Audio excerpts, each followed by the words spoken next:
మన ఇంట్లో చాలామందికి హైపర్ టెన్షన్, డయాబెటీస్తో సఫర్ అవుతూ ఉంటారు.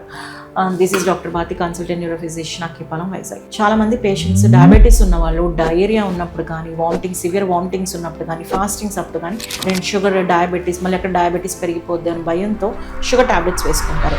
కానీ వేసుకునేటప్పుడు ఒకసారి మీకు ఇంత సివియర్ డయేరియా, వామిటింగ్స్ ఉన్నప్పుడు ఒకసారి షుగర్ లెవెల్స్ చెక్ చేసుకోండి. ఎందుకంటే షుగర్ డౌన్గా ఉన్నప్పుడు షుగర్ టాబ్లెట్స్ వేసుకోవడం అంత కరెక్ట్ కాదు. ఎందుకంటే ఇంకా డౌన్ అయిపోయి ఈవెన్ అది ఏంటంటే మనకి ప్రాణానికి ప్రమాదం కూడా. కొన్నిసార్లు ఈ లో షుగర్స్ అనేవి CVAకి అంటే స్ట్రోక్ లాగా మిమిక్ అవుతూ ఉంటుంది. కొంచెం టైం డిలే అయిందనుకోండి, మన షుగర్ లెవెల్స్ ఇంకా డ్రాప్ అయిపోయి మనకి ప్రాణానికి కూడా ప్రమాదం అనమాట. సో మీకు ఎప్పుడైనా డయేరియా కానీ, మోషన్స్ అవుతున్నా, వామిటింగ్స్ అవుతున్నా కానీ మీరు ఒకసారి షుగర్ లెవెల్స్ చెక్ చేసుకుని టాబ్లెట్ వేసుకోవడం మంచిది. ఆర్ ఇమీడియట్గా డాక్టర్ అన్న కన్సల్ట్ అయ్యి ట్రీట్మెంట్ తీసుకోవడం బెటర్ అనమాట. సో ఇలాంటి సైడ్ ఎఫెక్ట్స్ అనేది మీరు ప్రివెంట్ చేసుకుని మీ చేతిలో ఉంటుంది. సో ఏమైనా ఇలాంటి సైడ్ ఎఫెక్ట్స్ కన్నా ఉంటే డాక్టర్ని ఇమీడియట్గా కన్సల్ట్ అవ్వండి. Thank you.